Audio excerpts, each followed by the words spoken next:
I was sitting in the stadium at Dodger Stadium, and I was cold, and I went into the stadium shop, and I couldn't find anything cute that I would actually want to wear that wasn't pink. You know, the league sort of had this philosophy then, which was pink it and shrink it, and women will buy it. And they did, and it was specifically the only thing out there for women.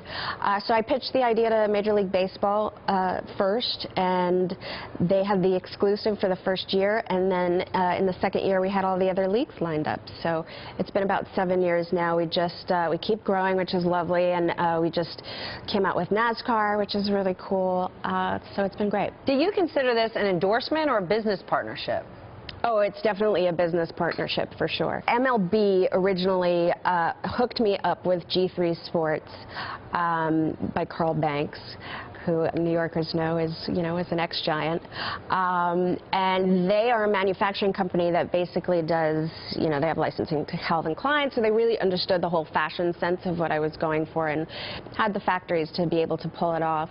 Yeah, and I consider it a partnership with all the leagues. What is your role in all of this? More than they would like it to be.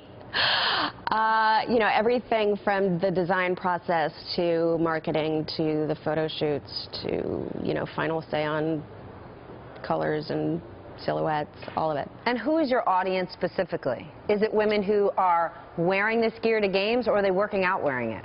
Well, that was part of my original concept, because I did not understand, I could not wrap my head around the fact that you would walk down the street and see some dude in, his Yankees t-shirt and a Yankees cap, and he wasn't necessarily going to a baseball game.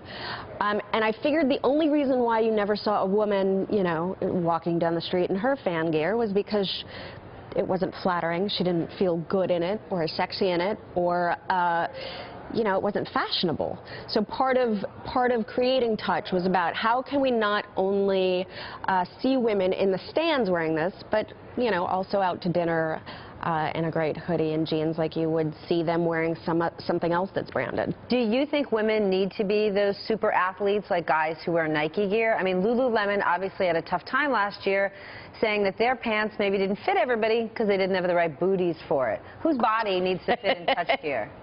That's just the most ridiculous thing ever. We go all the way up to 4XL. We cater to a woman's body, and it's really critical that it's flattering. I'm 5'2" and 120 pounds, so I'm not stick thin. I like to think that I'm our fit model. And our stuff isn't just active wear, it's really fashion, but that's sports licensed. So just like you would wear a great sweater, we actually have a lot of knits. You would just be wearing a sweater with a New York Giants logo on it, or a LA Dodgers logo. When did your career shift that you sort of became this businesswoman, and this isn't an endorsement deal for you? You are the driver behind this project. I think it's something I always had in me, but it took a while for my career to be in a place where and also just as a woman, to be in a place where I felt confident enough to go out there and get these different perspectives of the career. I think after Charmed ended, I sort of went through a transitional period of like, okay, what do I want to do now?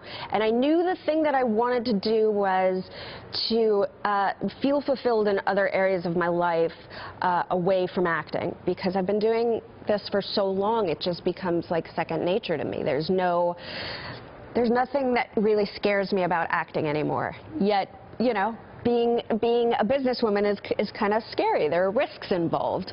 So I knew that I wanted to take those risks.